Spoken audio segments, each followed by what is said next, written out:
Well, we made it. We are on week 8 of 8 for this Wholism class. And so, first of all, just wanted to say congrats for getting through the course. And, I just love teaching this course and had a great time working with you all. I feel like we've made some great progress and as a whole and individually. I'm just really happy with how things worked out. So I hope you had a good experience with the course too. So this is my last hurrah. So I'm going to get comfortable in my hotel room. I think what's important in this last video and conversation is to kind of wrap this thing up and try to make sense of all of this together at the same time. But I think it's important to say this is an ongoing conversation.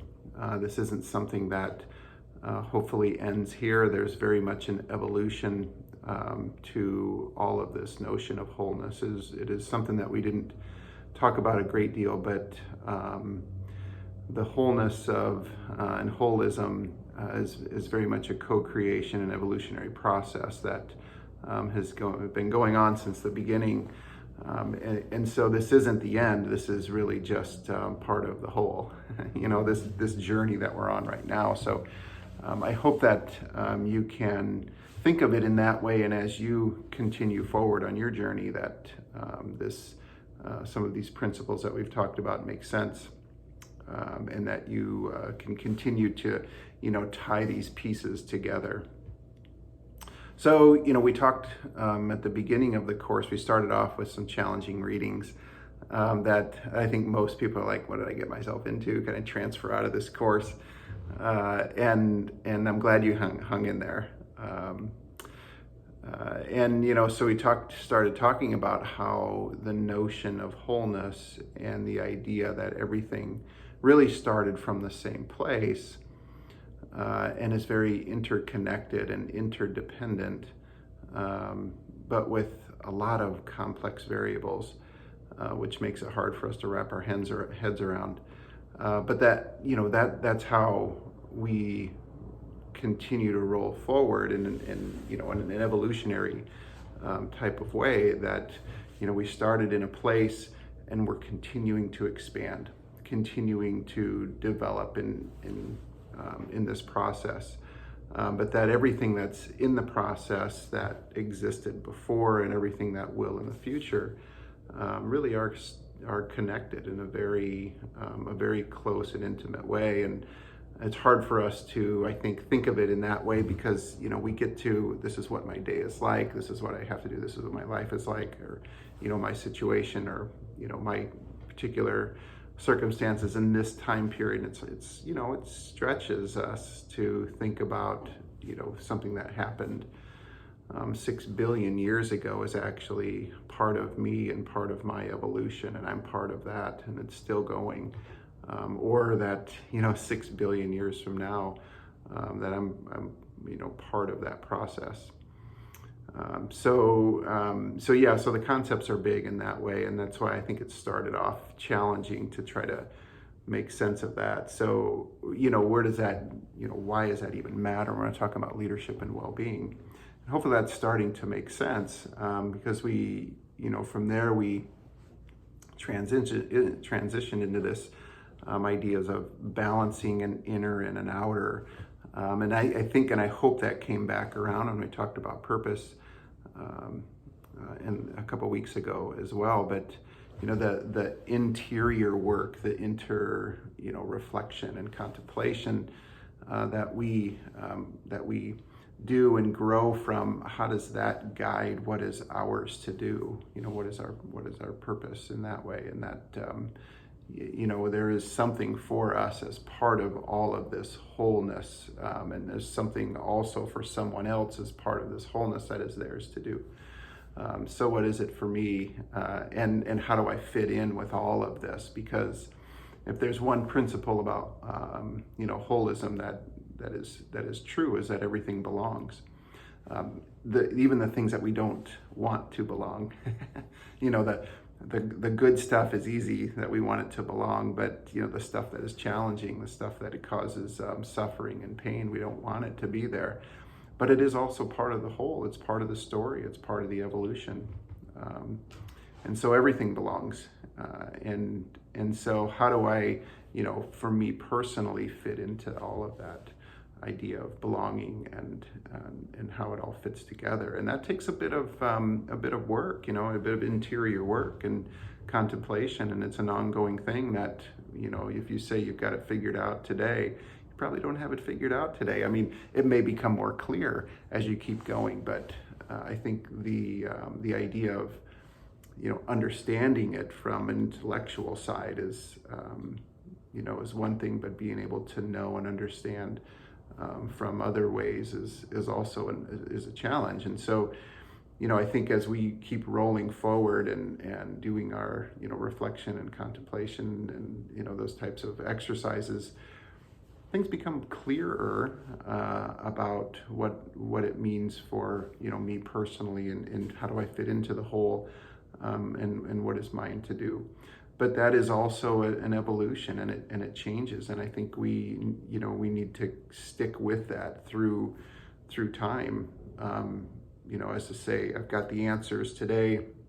You know, I got it all figured out. I don't have to worry about it from here forward. I think we all know that's probably not the case. But sometimes we think we do, because there's some good days, you know, that we understand, and we feel, at least I do anyway, feel really blessed when those days come along. Because it makes things make sense.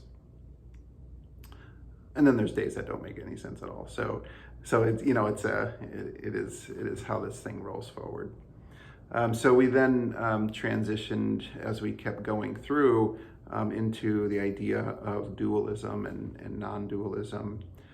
And why does that, you know, you might think back and say, geez, why do we even include that into this thing? But it is part of our consciousness in our evolution through this idea of holism, that if we can come to terms with this notion of non-dualism, that has a long way forward in particularly our application for holism.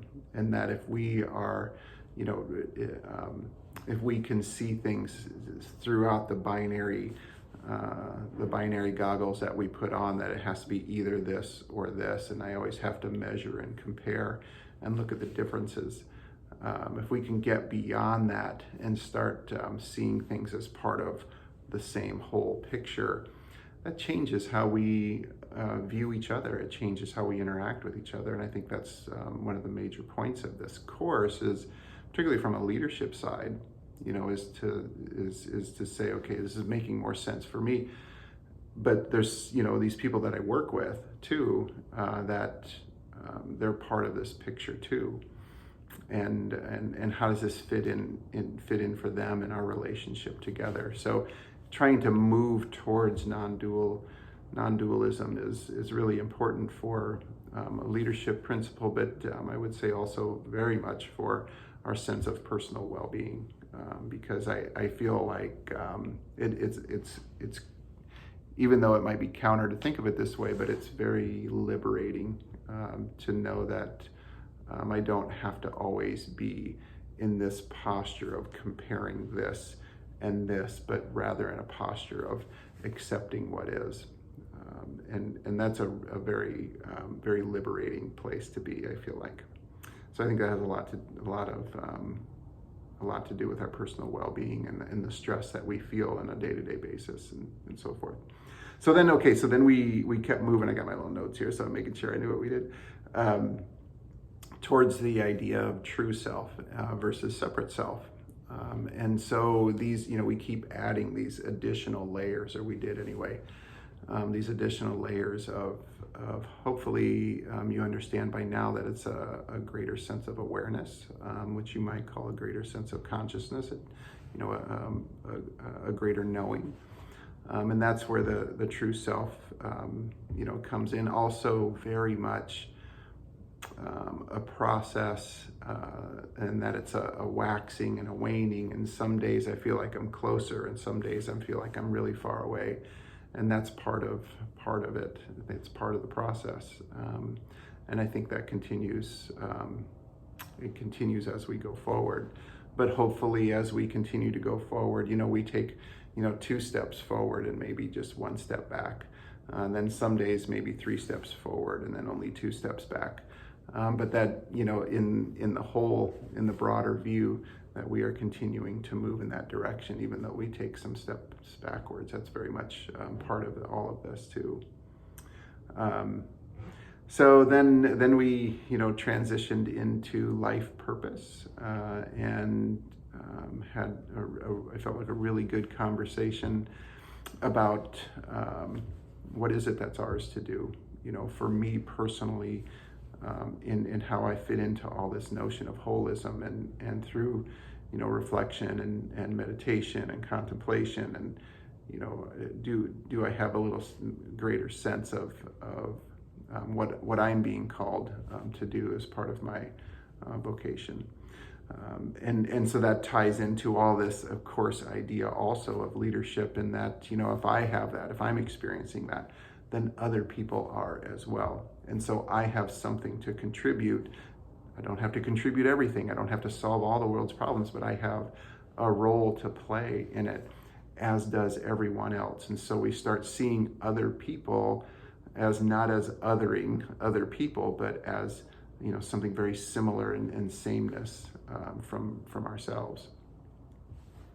Again, seeing things from a step back, broader view of holism. And so that being able to do that is really important, of course, from a leadership side, as just mentioned, but also from a personal health and well-being side, because, I always, as I mentioned, I think in a couple videos ago, that, it's like going to the buffet, and your job is not to eat the whole buffet, but rather to pick out what is yours to eat. And I think that's, I like that bit of an analogy for life. I don't have to, have this, we see something that is in our job or in our community.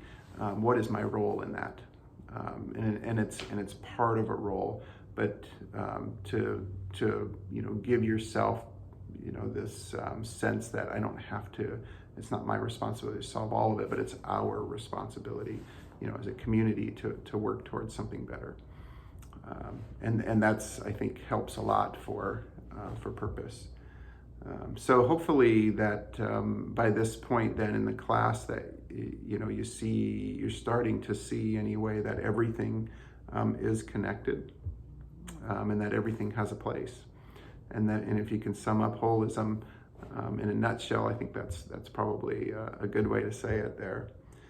So the objectives this week, even though we don't have anything new as far as material to present, the purpose of this final module in the course is for you to reflect on what we've done in the past 7 weeks. So if it's helpful to go back and review what we've done, I think that's probably a good idea. Or if you've got a pretty good handle on it, just spending some still time to think about where we've been and where that might be leading you forward is really the I think the assignment, if you wanted to put an assignment on for this week, in that way. But I think one of the more challenging tasks that we have, and this isn't to say that there's any pressure to it at all, but the first objective for this week is to articulate the philosophy of holism. So that may have some challenges there, and I just want to say that there's probably no wrong answer to that. So don't feel like in this academic way that you have to try to answer this question in a way that you get it spot on exactly. Say what it means to you. I think that's a good place to start. And this is very much, as I keep saying, a developmental, evolutionary process. So don't put the pressure on yourself to try to come up with some exact perfect answer for that. But work with that idea of holism to try to explain explain that in your own words, articulate that in your own words. And then the next one is looking at how leadership is interconnected with all of this. And then, leadership and lifestyle. So explain it. So it actually, the wording is, I was looking at my notes, but I've got it in front of me on the syllabus. Explain how personal health behaviors and leadership styles are interconnected. If we can do that also by this point in the class, that will be a major win. We've talked about it a lot, I think, but looking at how those things are interconnected, because we all are leaders in some way, even though if we're not in a leadership position. We certainly all have some type of leadership responsibilities in some way. And then finally, really the last assignment of the class, official assignment, would be to develop and articulate personal health and leadership guiding principles. So there's a document for that on how to perhaps step you through that. But that is the point in the class, of looking at holism as a guiding principle, as the title says, towards leadership and well-being. And so what does that mean? I mean, what are your guiding principles now? And so can we articulate those in a way similar to we did to life purpose? And so that's not an easy task either. There's some challenges there, but in the same way as you did for your life purpose, don't feel like you have to answer something perfect.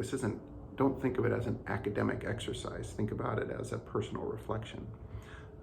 And that may be a better way to say it, but to be succinct and try to come up with something of a guiding principles for your way forward in that way. So that's the task for this week. And I think it has some challenges, but it also, I'm going to try to take the pressure off of you anyway, by at least saying that this is, more of a reflection for these things we're doing this week. And trying to articulate those in a succinct way will be probably the challenge. But again, it's an evolutionary process, and it's something that will continue to become clearer as you move through your journey in time.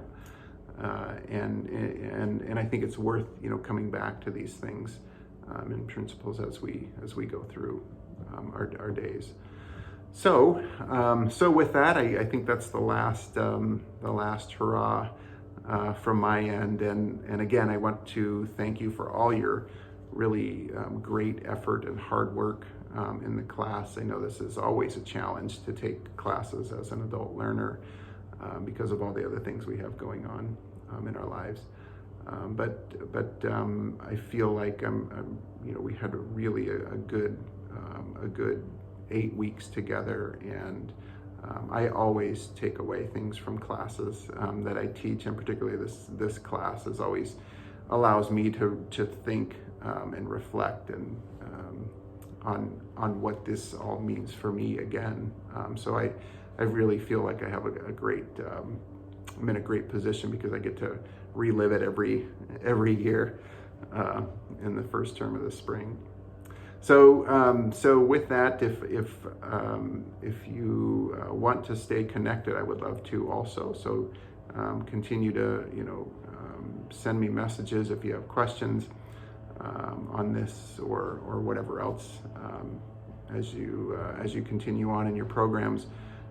And let's stay connected, because I think there's a lot of work we can co-create together in this space. So keep me posted if I can help you in any way.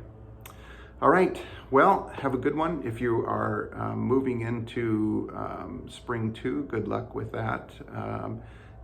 If you're moving towards graduation, which I know some people are, congratulations, and good luck with that and your next steps forward.